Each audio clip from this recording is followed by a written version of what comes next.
Hi friends and welcome back to my new blog.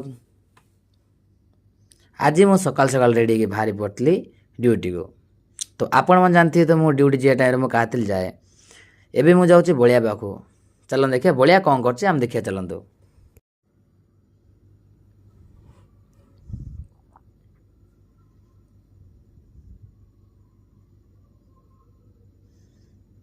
ବଳିଆରେ ମୋର ମିଶିକି ବାହାରିଥିଲୁ ଏବେ ଡ୍ୟୁଟିକୁ। ଏଇଟା ହେଉଛି ଆମ ସାହି। ଦେଖିବା ତ ଆମ ସାହିର କେମିତି ଦୃଶ୍ୟ। ବାଟରେ ଗଲା ପରେ ମୁଁ ଆକାଶକୁ ଭେଟିଥିଲି। ଆକାଶ ମିଶିକି ବାହାରିଥିଲୁ ଡ୍ୟୁଟିକୁ।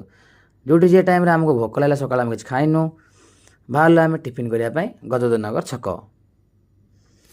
ଗଜେନ୍ଦ୍ରନଗର ଛକରେ ହୋଟେଲ ବୋଲି ଟିକେ ଫେମସ୍। ସେଇଠି ଯାଉଛୁ ଆମେ ପୁରୀ ଉପମା ଖାଇବୁ ବୋଲି। ଆଉ ଜାଣିଛ ବ୍ରହ୍ମପୁରରେ ତ ସକାଳୁ ପୁରୀ ଉପମା ନ ଖାଇଲେ ତ ହଜମ ହେବନି ଦିନଟା ଯା। ଚାଲ ଦେଖନ୍ତୁ ପୁରୀ ଉପମା ଦୋକାନ ଯିବା। ଫାଇନାଲି ପୁରୀ ଉପମା ଦୋକାନରେ ପହଞ୍ଚି ଯାଇଛୁ। ମୁଁ ପହଞ୍ଚିକି ପୁରୀ ଉପମା ପ୍ଲେଟ୍ଟି, ପୁରୀ ଇଡ଼ଲି ପ୍ଲେଟ୍ଟି ଅର୍ଡ଼ର ଦେଲି। ଦୋକାନ ଗଳିଥିବା ଯୋଗୁଁ ଆମକୁ ଟିକେ ଲେଟ୍ରେ ମିଳିଲା। ଫାଇନାଲି ଆମର ପୁରୀ ଉପମା ପ୍ଲେଟ୍ଟି ଆସିଗଲା। ଆପଣମାନେ ଜାଣିଥିବେ ବ୍ରହ୍ମପୁରରେ ପୁରୀ ଉପମା ସକାଳ ସକାଳ ନ ଖାଇଲେ ତ ଦିନଟା ଯା ଶାନ୍ତି ନାହିଁ। ପୁରୀ ଉପମା ଖାଇଲୁ, ପୁଣି ବାହାରିଥିଲେ ଏବେ ସାଇଡ଼୍କୁ। ସାଇଡ଼୍ରୁ ବାହାରିବା ପରେ ଦିନ ଦ୍ୱିପହରରେ ଖାଇବା ପାଇଁ ଯାଇଥିଲୁ chicken pulao city high school ground ପାଖକୁ। ପିଣ୍ଟୁ ଭାଇ ହୋଟେଲ ବୋଲି ତ ଜାଣିଥିବେ ଆପଣ ପୁରା ହାଇଲାଇଟ୍। ପିଣ୍ଟୁ ଭାଇଙ୍କର ଚିକେନ୍ ପଲୋ ବୋଲି ତ ଆପଣ ସବୁ ଖାଇଥିବେ ପ୍ରାୟ। ବ୍ରହ୍ମପୁରରେ ଥିବା ଲୋକ ତ ପ୍ରାୟ ଜାଣିଛନ୍ତି ଚିକେନ୍ ପଲୋ କେମିତି ଟେଷ୍ଟ ପିଣ୍ଟୁ ଭାଇର। ତା ପାଖରେ ଦେଖିବେ ଦୋକାନର ପ୍ରବଳ ପ୍ରକାର ଗହଳି। ଆମେ ପାଖାପାଖି ଗୋଟେ ଅଧଘଣ୍ଟାଟି କାଳ ୱେଟ୍ କଲୁ।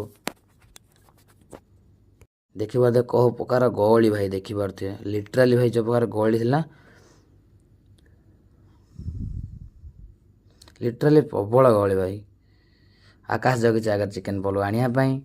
ମୁଁ ତା ପଛରେ ଠିଆ ହେଇକି ଭିଡ଼ିଓ ବନେଇ ଦେଉଛି। ଫାଇନାଲି ଆମର 4ଟା ପାର୍ସଲ ଆସିଯାଇଥିଲା। ମୁଁ ପାର୍ସଲ ଧରିଥିଲି ଘରକୁ।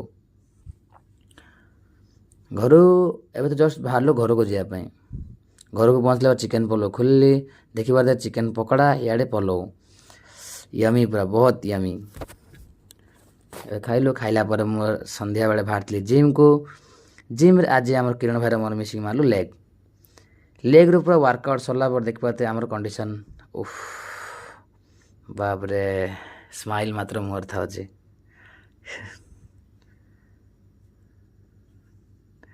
ଆଜିର ଭିଡ଼ିଓ ଖତମ। ବାଏ ବାଏ, ଜୟ ଜଗନ୍ନାଥ।